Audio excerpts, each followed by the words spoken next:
네, 매일 아침 꼭 챙겨야 할 뉴스 딱 3개만 골라서 깊게 들여다봅니다. 뉴스 세계 시간인데요. 오마이뉴스의 곽우신 기자 모셨습니다. 어서 오세요. 네, 안녕하세요. 그리고 파트너인 박지훈 변호사가 지금 아슬아슬하게 지각을 하고 계십니다. 인사는 조금 있다가 나와야 될 것 같고요. 좀 먼저 시작을 해야 될 것 같은데 김종배의 시선집중 유튜브 라이브로 진행이 되고 있습니다. 유튜브에 들어가셔서 검색하시면 바로 뜨니까요. 좋아요와 구독 버튼 좀 눌러주시고 저희와 함께해 주시기 부탁드리겠습니다. 자, 첫 번째 소식부터 가볼까요? 네, 주한 미 8군의 한국군 지원단장이었던 예비역 B 대령에 따르면 이제 추미애 법무부 장관 아들이 평창 동계올림픽 통역병으로 선발하라는 외압이 있었다라고 주장을 했습니다. 네. 한국군 지원단장은 이 카투사 병력 관리에 최종 책임을 지는 이제 연대장급 지휘관인데요. 조선일보 보도에 따르면 최근 이제 신원식 국민의힘 의원이 해당 제보를 받았다라고 이야기를 했습니다. 외압을 받았다고 했는데 그럼 외압의 통로가 어떻게 된다는 이야기예요? 그러니까 이제 그 2017년 11월에 잘 아시는 것처럼 평창에서 동계올림픽이 열렸을 때 통역병을 카투사 중에서 선발을 해서 파견을 한다라고 했었는데 이 파견이 아무래도 좀 스펙으로서 영향력을 미칠 것 같다고 여겨지다 보니까 이제 국군 국방부 장관실이라든지요 아니면은 추미애 장관 측 뭐 보좌진 등을 통해서 좀 먼저 서 씨를 선발을 해달라 요 통역병에 이런 이야기들이 나왔다는 겁니다. 근데 잠깐만요. 이제, 추미애 장관 측 보좌진이 아니라 국방부 장관실 쪽이고 이제 국회 나가는 연락관 쪽에서 이제 압력이 들었다 이런 이야기 아니었어요? 네, 그것도 있고 뭐 지금 여러 보도들이 약간 엇갈리고 있긴 한데요. 그러니까 그 외압이 들어간 통로가 하나가 아니었다. 여러 개를 엇갈리고 있다. 이런 식으로 좀 이야기가 나오고 있습니다. 알겠습니다. 그래서 뭐 아직 정확한 사실이 확인된 건 아니지만요. 네, 여기 잠깐 박지훈 변호사 오셨으니까 일단 인사부터 나누고요. 네, 안녕하세요. 박지훈입니다. 네, 오시는데 고생이 많았습니다. 사고 때문에. 네, 오다가 도로에서 사고가 있어가지고요. 좀 늦었다고 합니다. 우리 여러분들의 양해 부탁을 드리고요. 아무튼 근데 통역병으로 선발이 되지는 않았던 거죠. 네, 그렇습니다. 이제 그 B 대령의 주장에 따르면 이 병사들을 집합을 시켜가지고 하도 청탁을 많이 해서 제비뽑기로 하기로 했다라고 이야기를 한 뒤에 이제 원래는 면접이나 영어 성적 등을 토대로 이 기존 선발 방식이 있었는데 이거를 제비뽑기로 바꿔서 했고 결국 이 제비뽑기에서는 서 씨가 선발되지 못했다라고 이야기를 했습니다. 그러니까 정리를 하면 그 통역병으로 뽑아달라라는 청탁은 있었지만 뽑지는 않았다. 네. 그러니까 쉽게 말하면 미수다 이런 이야기가 되는 거고요. 네, 그렇죠. 자, 예비역 소령께서 어떻게 보십니까? 청탁 자체도 사실은 문제가 되죠. 이른바 김영란법 문제 소지도 있는 거고.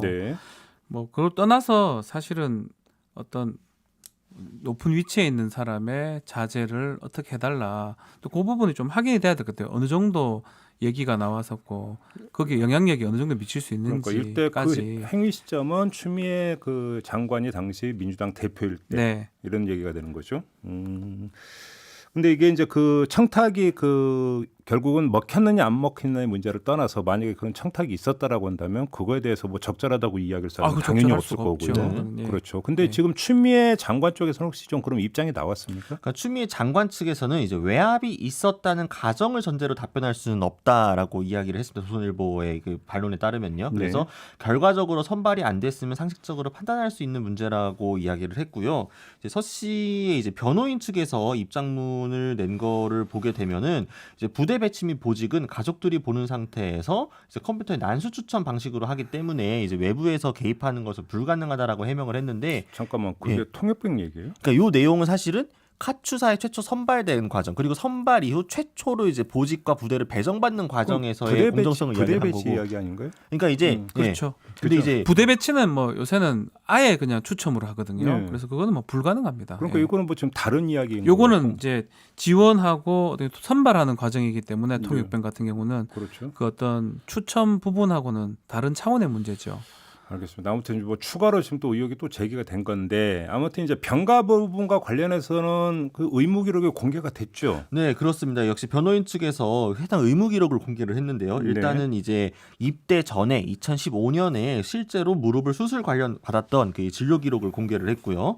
또 이제 2017년도에 이제 이때는 복무 당시였죠. 서울 삼성병원의 소견서와 진단서를 공개를 했습니다.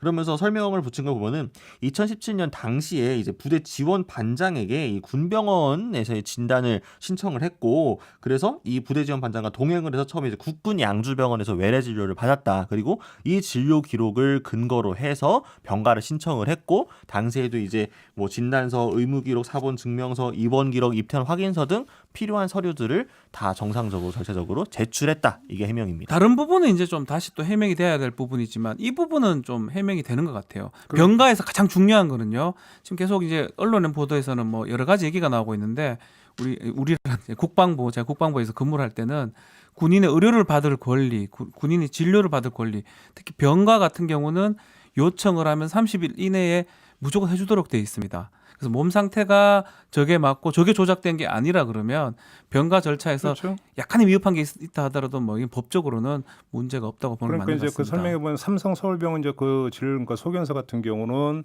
병가를 얻기 위해서는 이제 그 국군 양주병원 그렇죠. 가셨죠. 거기에 가기 위해서 또 어떤 그 민간 병원에 이 소견서가 맞습니다. 필요해서 다 받아야 발급받았다라는 예. 것이니까 그래서 양주병원에서 이거를 서류를 떼가지고 병가 신청해서 병가 나가서 네. 했다라는 이야기가 되니까 일단 의무 기록은 공개가 됐고요. 다만 추미애 장관 보좌관이 휴가 연장과 관련해서 전화를 해서 문의를 했다라는 내용에 대한 지금 그 설명은 아직은 없는 네, 거고요. 그렇죠. 그 부분 아직까지 해명이 안 된 거죠. 알겠습니다. 이렇게 좀 일단 좀 교통 정리를 좀 하도록 하겠습니다. 자, 두 번째 뉴스로 넘어가죠. 네, 국회 공직자윤리위원회가 국회의원 재산 등록 현황을 공개했는데 일부 의원의 경우 지난 총선 당시보다 재산이 크게 증가하면서 논란이 일고 있습니다. 특히 MBC가 보도했었던 조수진 의원이 11억 원 이상이 증가한 점이 논란이 커지고 있는데요. 재산이 이제 18억 5천만 원에서 30억 원 가량으로 늘었습니다. 이게 좀 그러니까 그 이제 본인의 이제 그 해명은 워낙 이제 급하게 국회의원 어떤 그 출마 준비를 네. 하다 보니까 이제 정신이 없었고 그래서 이제 누락이 됐고 실수였다 실수다. 이런 취지인 거죠. 예. 네, 그렇습니다. 이제 3월 5일에 신문사에 사표를 쓰고 3월 9일에 비례후보 지원서를 넣으면서 이제 5년치 세금 납부 내역, 체납 내역 이런 것들 30종 가량의 서류를 준비를 하다 보니까 꼬박 이틀을 뛰어다녔는데 너무 갑작스러워서 본인이 실수로 누락한 것이라고 이야기를 했습니다. 그때 실수다. 기억나겠지만 되게 급하게 그 예, 비례 그때 이제 미래 후보들. 한국당. 네. 그러니까 사실은 이제 그러니까 전혀 어떤 이름이 나오지 않다가 이제 갑자기 이제 그 등장을 했던 케이스로 그렇죠. 제가 기억을 하고 있는데요. 그래서 이제 급하게 이제 그 미래 한국당 비례대표 신청을 했고 이제 됐다. 이 이야기까지는 뭐 그럴 수도 있겠다. 이해가 당시 되는데. 상황을 봐서는. 근데 이게 누락될 수 있는 성질의 문제는 아무리 그렇다 하더라도 예. 여기서 이제 의혹이 제기가 되고 있는 거 아니겠습니까? 본인의 네, 그렇죠. 채권이거든요. 예. 채권을 뭐 채무는 잘 까먹어요. 일반적으로. 재물은 까먹으면 아니, 법원에 그런 게 있어요. 채무자는 기억력이 좋지 않다라는 얘기가 있습니다. 잘 안 갚는 법언 이게 속담 같은 법언. 네. 예. 그런 게 있는데 예. 그러니까 채권은 사실은 기억이 다 나죠. 정말 기억이 나는데 아. 그 부분이 좀 누락됐는데 네. 본인이 실수라고 하지만 선거법 위반의 여지가 높습니다. 어. 실수든 고의든 간에 형이 상당히 높거든요. 근데 엄밀히 이야기하면 그 내가 잊었다, 까먹었다, 안 까먹었다는 사실이 증명이 불가능한 그렇죠. 마음속의 영역이니까 이거는 사실 법적으로는 판단이 어떻게 되는 겁니까? 이게 이제 말 그대로 실수냐 아니면 고의냐? 거짓으로 기재하면 처벌됩니다. 그거는 뭐 실수든 아니든. 그렇죠. 거짓으로 기재를 하면 5년 이하의 징역 또는 3천만 원의 벌금이고요. 다 알다시피 공직선거법으로 100만 원 이상의 벌금형을 받으면 당선이 무효가 됩니다. 그럼 이게 이제 절차는 선관위에서 해가지고 그러면 수사의뢰라든지 검찰 고발을 하게 의뢰를 되는 합니다. 이렇게. 그러니까 일반적으로 선관위가 수사를 해서 검찰 의뢰를 하면 기소가 가능성이 높고요. 형이 알겠습니다. 상당히 높게 나올 경우가 많습니다. 그리고 지금 그 국민의힘 조수진 의원 말고 민주당 의원들 쪽에서도 이제 그 당시 신고했던 내역과 실제가 달랐다 이런 얘기도 좀 있죠 몇몇이. 네, 그러니까 이제 조수진 의원만 콕 집어서 공개된 건 아니었고요. 이제 민주당의 이제 김홍걸 의원 이게 그 총선 전에 58억 원이었는데 총선 67억 7천만 원으로 9억 7천만 원 가량 늘렸고 이수진 의원도 5억 6천 원에서 11억 9천으로 6억 3천만 원, 정필모 의원 3억 3천, 김병주 의원 2억 8천, 권인숙 의원 1억 8천만 원 등 총선 전으로 재산이 증가한 의원들이 상당히 있었습니다. 다만 알겠습니다. 이제 이것처럼 실제로 이제 신고 당시에 거짓으로 신고를 했다가 후에 이제 누락된 것이 들어가는 것이 혹은 이제 억지로 재산을 속이기 위해서 더 줄이기 위해서 일부러 했던 건지 이제 이런 내역들까지 나온 건 아니었습니다. 일단 선관의 어떤 면밀한 조사가 일단 우선이다. 요즘만 좀 확인을 하겠고요. 네. 자 마지막 뉴스로 넘어가죠. 네, 이 성범죄 가해 혐의자들의 이 개인 신상 정보를 인터넷에 공개해온 이 디지털 교도소를 두고 논란이 크게 일고 있습니다. 지난 3일에 디지털 교도소에서 신상이 공개됐던 한 대학생이 스스로 목숨을 끊었습니다. 그래요. 네. 그 신상이 공개된 이유가 뭐였어요? 그러니까 이제 그 소위 지인 능욕이라고 하는데요. 이제 본인이 알고 있는 지인의 얼굴을 다른 이제 성인용 음란 콘텐츠나 혹은 타인의 알몸 사진 등에 직접 합성하거나 혹은 합성을 요청하는 거를 이야기를 하는데요. 이 대학생이 텔레그램을 통해서 이 지인 능욕을 요청을 했었다라는 겁니다. 그러면서 이 대학생의 사진, 학교, 전공, 핸드폰 번호 등의 개인 정보가 공개가 됐고 당시 이제 해당 대학생으로 추정되는 이의 육성이 담긴 사과 녹취 파일도 공개가 됐었습니다. 근데 아무튼 이제 그 스스로 목숨을 끊는데 그 유서나 이런 것들은 혹시 발견이 된 게 있습니까? 뭐 특별히 이제 유서가 나온 거는 아니었고요. 그 전에 본인이 이제 해명 차원에서 올렸던 이야기는 사진과 전화번호, 이름은 본인이 맞지만 그 외의 모든 것은 사실이 아니다라고 이야기를 하면서 이제 모르는 사이트에 가입되었다는 문자가 와서 URL을 누른 적이 있고 이제 비슷한 시기에 모르는 사람한테 핸드폰을 빌려준 적이 있는데 아무튼 핸드폰 번호가 해킹당한 것 같다 이런 식으로 이야기를 했었습니다. 이거는 좀 따져봐야 될 것 같은데, 근데 디지털 교수 쪽에서는 뭐라고 합니까? 그러니까 이제 디지털 교수 측에서는 일단 이제 해당 대학생의 목소리 등을 이제 피해자와 피해자 지인 등을 통해서 나름의 교차 검증을 했었다라는 겁니다. 그러면서 이제 학생 한 명의 이제 신상을 찾아내기 위해서 뭐 일부러 해킹을 하거나 녹취 파일을 조작한 정도의 이제 능력이나 의지가 없다라는 점을 강조를 했고요.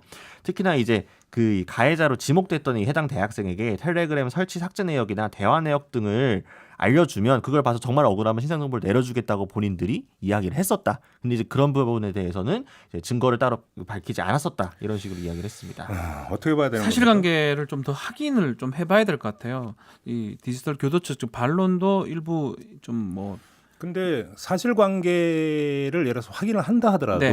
그러니까 사실은 이 디지털 교도소에서 하는 어떤 이 행위에 대해서 사실은 적절성을 두고는 계속 논란이 있었던 것 아니겠습니까? 좀 다 조금 다르긴 한데요. 배드 파더스하고 좀 비슷한 상황입니다. 그러니까 양육비를 지급하지 않은 아버지들, 어머니들 그것을 신상을 공개했던 사건에서 네네네. 무죄가 선고된 적이 있습니다. 예. 이런 어떤 이게 이렇게 대부분 다 명예훼손죄가 문제가 될 여지가 있거든요. 사실은 명예훼손죄가 될 가능성이 높아 보이는데 그게 공익적 측면이 크면 처벌받지 않은데 이 건도 마찬가지 같아요. 네. 명예훼손이거든요. 근데 공익적 측면이 있냐 없냐 그게 크냐 적으냐 그거에 따라서 판단을 할 것으로 보입니다. 그래요. 이게 이제 의견을 표명하는 수준이 아니잖아요. 지금 그렇죠. 디지털 교도소에서 네. 이제 하고 있는 것은 이게 이렇다는 어떤 의견 주장의 차원이 아니기 때문에 이것이 이제 그 만에 하나의 어떤 가능성, 그렇죠. 억울한 피해자가 발생하거나 이랬을 경우에 그 도대체 어떻게 그걸 감당을 할 것인가라고 하는 이야기 이제 계속 나왔던 것 아니겠습니까? 네, 그렇습니다. 이제 한편으로는 경찰력이나 공권력이 그만큼 못하기 때문에 이제 사적 물론, 영역에서 예. 하는 건데 그런 동기는 뭐 이제 그런 이야기는 좀 정도가 있겠습니다만. 조금 가한 측면에서 충분히 있는 것 같거든요. 배드 파더스 같은 경우는 진짜 신상만 딱 공개를 하는데 여기는 많은 내용들을 공개하다 보니까 좀 극단적 선택까지 지금 된 상황이고 알겠습니다. 그게 좀 뭐 사실이든 아니든 간에 문제점은 있다고 봅니다. 네.